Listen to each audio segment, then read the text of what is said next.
কবর প্রতিদিন ডাক দিয়ে বলে আনা বাইতুদ দুধ। প্রত্যেকের কবর প্রত্যেককে ডেকে বলে, ও আল্লাহর বান্দা, জানো আমি পোকামাকড়ের ঘর, পোকামাকড়ের ঘর।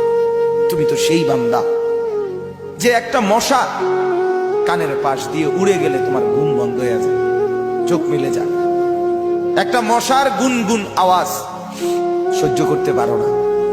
একবার কয়েল, একবার অ্যারোসল, একবার মশারি, এরপরেও তুমি চাও যে একটা মশাও যেন আমার কানের কাছে গুনগুন না করে। তো 5 ঘন্টার ঘুমের জন্য, 6 ঘন্টার ঘুমের জন্য বান্দা এই যত্ন নিলা, অনন্তকাল কিংবা বছরের পর বছর কবরের যে ঘুম দিবা, পড়ে থাকবা সেই ঘরে, পোকা মাকড়ের ঘর, সেই ঘরে তুমি ঘুমাইবা কেমনে, থাকবা? আমার বাপ, আমি থাকবো কিভাবে?